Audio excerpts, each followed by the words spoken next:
Did you know that high intake of foods like refined carbohydrates, processed meats, and alcohol can lead to inflammation? Chronic inflammation increases your risk of metabolic disorders and cardiovascular disease. Hi, welcome to another episode of Health Protocol. We're talking about the top 6 foods or food groups that cause inflammation. The main reason this is such a hot topic in medicine is because inflammation has been linked to so many health issues. For those who didn't catch it, inflammation means warmth and heat. It's a fundamental part of many problems, like the whole cholesterol issue and plaque formation in arteries. It all starts with inflammation. So, if we can teach you about some foods that might contribute to inflammation, it could actually help you feel better. If you're skeptical that food can influence inflammation, just ask someone with gout. Gout is a perfect example of how something you eat or drink, uric acid in this case, can directly lead to intense inflammation in your joints. This clearly establishes the link between diet and inflammation. We're not saying you can never eat these foods again. But if you're currently experiencing inflammation from arthritis, an injury, or another condition, perhaps avoiding these foods could minimize your discomfort. This isn't just anecdotal. There's scientific evidence. Specific markers in our bloodstream indicate inflammation, and when certain foods are controlled, these markers go up, providing a direct link. Dive in if you like this video. Please don't hate us. Please like it, subscribe to our channel, and remember, you are in charge of your own health. We'll see you next time. All right, top 6 inflammation-causing foods. 1. Sugar and high fructose corn syrup. Back in the day, we always thought fat was the problem. But nowadays, the focus has really shifted to sugar. Sugar and high fructose corn syrup directly cause an elevation of inflammatory markers in our bloodstream. Sorry, Halloween. Sorry, soda pop. Sorry, most processed foods. A 2024 study suggests a bidirectional relationship between inflammation and metabolic disorders. Conditions like obesity or insulin resistance may also contribute to inflammation, reinforcing the cycle. I've said this before. When you're grocery shopping, don't just look at calories or fat content. Look at the sugar. I recently bought some vegetable broth for cooking, and there was added sugar in it. It snuck into almost everything. All that candy we eat can lead to inflammation or worsen an existing inflammatory condition. This Halloween, I'm going to dress up as an inflamed bunion, because that's what sugar can do to you. Okay, maybe not a bunion, but definitely an inflamed something. 2. Trans fats.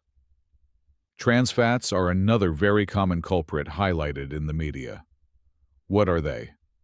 They're unsaturated fats that have been artificially modified by adding hydrogens to make them more stable and solid at room temperature. It's like an HBO, hardened butter oil, get it? Literally, they're like HBOs in your body because they lead to an elevation of C-reactive protein, a significant marker of inflammation. You'll find trans fats in margarine, fried foods, and most fast foods. Sorry, fun foods. Fun fact about French fries. You might assume they're French, but you'd be wrong. The term originated in World War I. American soldiers discovered them in southern Belgium, where, when rivers froze over, Belgians couldn't fry their fish, so they fried potatoes instead. Since French was the predominant language in southern Belgium, they became French fries. They're delicious, undeniably, but they're often loaded with trans fats and aren't good for you. So, everything in moderation. If you're feeling inflamed, maybe ease up on the fries. How are you going to eat the gravy without the fries? Just lick it. 3. Refined carbohydrates. These aren't highbrow carbs.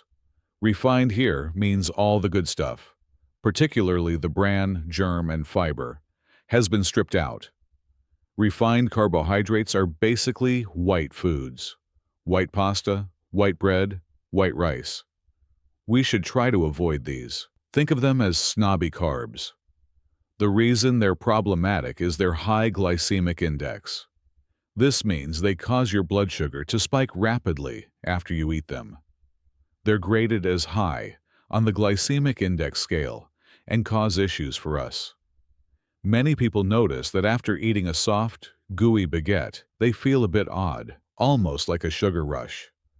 It's because you do get one. It's practically like eating cake. I'm starving right now. 4. Alcohol. I don't even want to say it. Alcohol. As we often say, there's a rapidly growing body of evidence suggesting alcohol isn't good for you. However, many of us enjoy a drink. But yes, alcohol definitely leads to inflammation. So, if you're going through a period of inflammation for any reason, an autoimmune disorder, an injury, or a degenerative condition, it might be a good idea to lay off the alcohol for a while. This is also smart because alcohol shouldn't be mixed with many anti-inflammatory medications. You know what? That's a tough pill to swallow. Or, not a pill to swallow, a tough shot to drink.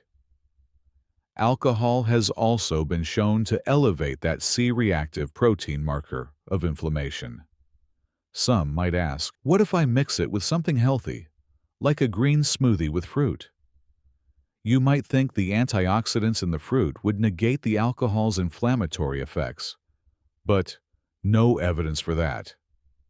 Another option is the growing market of non-alcoholic beers. My wife and I actually tried some non-alcoholic beer this weekend to cut back a bit. It really tastes like beer, but I'm personally not into it. It's like having a car you sit in that doesn't go anywhere. So, sorry, non-alcoholic beers, but I'm on your side for moderation. 5. Red and processed meats. These are distinct categories, but the main problem they share is the presence of AGEs, advanced glycation end products. These are breakdown products directly linked to inflammation and, unfortunately, to cancer. This isn't speculation, it's scientific fact. We know this will spark comments about keto and carnivore diets, which is fine. But in the context of today's discussion, we're simply stating that red meat and processed meats can contribute to inflammation. To be fair, let's elaborate on the AGEs and cancer link. Processed meats, especially those preserved with nitrates, are on the World Health Organization's list of Level 1 carcinogens. This is serious. They're on the same list as asbestos, plutonium, and cigarettes. That's how strong and overwhelming the evidence is for processed meats. They have many additives, and if something can be left around for a long time, it's often not good for you. 6. Excess vegetable and seed oils. Here's a punchback at the healthy stuff. Excessive vegetable and seed oils are not good for you because they contain too many omega-6 fatty acids. We used to think all omegas were good. Get your omega-3s, get your omega-6s. The problem is, while omega-3s are beneficial, too much omega-6 is actually detrimental and leads to inflammation. There's a delicate balance, yin and yang, there. So, when you're cooking, go easy on the oils. No Exxon Valdez oil spill here. Easy on the oils. Oil spills are bad for the environment and bad for your dish. If you're frying, consider using broth, water, or even an air fryer. Air's not bad for you, unless you're cooking in a downtown city with all that pollution. Notable mentions and final thoughts. Beyond our top 6, a couple of notable mentions. Gluten. Obviously, for people with gluten sensitivity or celiac disease, gluten is inflammatory. Nightshade vegetables. Many people will comment about nightshades like peppers, tomatoes, potatoes, and eggplants. While some people report issues, there's actually very limited scientific evidence to support nightshades as a widespread inflammatory trigger. Oh, hang on. I'm getting a phone call. It's the Food Network. They'd like us to cease and desist because we've basically slammed every food group here. While some individuals find that certain foods aggravate their conditions, which is real, as we're all different, nightshades don't have a strong evidence base for causing systemic inflammation. Essentially, the only thing we've allowed you to eat today is a chunk of broccoli, and even that depends on how you prepare it. If you cook it in oil, sorry, I'm in this video, and I don't want to watch it either. I'm going to be the first one to leave a comment after this video is released saying, "This is bologna." Then, I'm going to follow up with, "I'm going to eat an ibuprofen sandwich on white bread." That's stupid. No one eats medicine sandwiches. But seriously, this is what the evidence is saying. These foods can cause inflammation. By no means are we telling you to never eat any of these, because there wouldn't be much left to eat. However, if you are experiencing an inflammatory process, and perhaps not all the foods on this list affect you, maybe one or two do. This information is especially for our patients who come to us saying, "When I eat this or that, my knee hurts, my hip hurts, my whole body hurts." If you're playing detective and trying to figure out what might be triggering your inflammatory process, this list might help.